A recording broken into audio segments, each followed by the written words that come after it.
నమస్తే welcome to AP1 Andhra Pradesh assembly ఎన్నికలు ఎప్పుడు జరిగినా ఆ నియోజకవర్గంలో గెలుపు మాత్రం వారి ఖాతాలో పడాల్సిందే. అంతగా ఆ కుటుంబానికి అది కంచుకోటగా మారింది. తమ కుటుంబానికి తొలి నుంచి కంచుకోటగా ఉంటున్న ఈ నియోజకవర్గాన్ని మరోసారి తమ ఖాతాలో వేసుకునేందుకు ఆ కుటుంబం ప్రయత్నిస్తోంది. అదే దివంగత వైఎస్ రాజశేఖర రెడ్డి కుటుంబం. ఆ నియోజకవర్గమే పులివెందుల.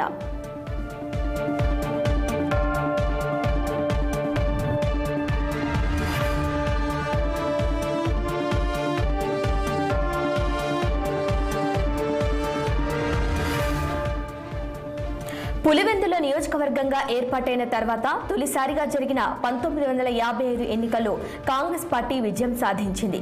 1962లో స్వతంత్ర అభ్యర్థి గెలుపొందారు. ఆ తర్వాత 1967 నుంచి 2009 వరకు జరిగిన అన్ని ఎన్నికల్లో కాంగ్రెస్ పార్టీ అభ్యర్థులే గెలుపొందారు. 1983లో తెలుగుదేశం ఆవిర్భావం తర్వాత వీచిన ఎన్టీఆర్ గాలిని కూడా తట్టుకొని ఈ నియోజకవర్గంలో కాంగ్రెస్ పార్టీ జెండా ఎగరవేసింది.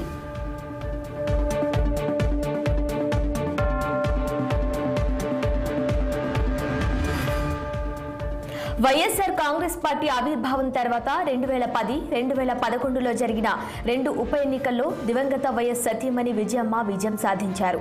2014, 2019 ఎన్నికల్లో ప్రస్తుత ముఖ్యమంత్రి జగన్మోహన్ రెడ్డి గెలుపొందారు.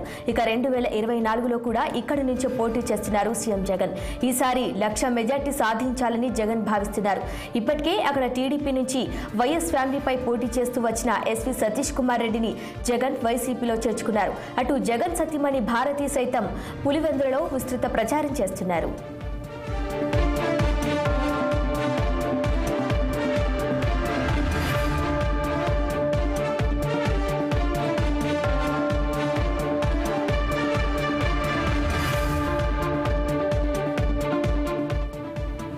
మరోవైపు సీఎం జగన్ ను ఢీకొట్టేందుకు వైనాట్ పులివెందుల అంటూ టీడీపీ, జనసేన, బీజేపీ కూటమి దూసుకొస్తుంది.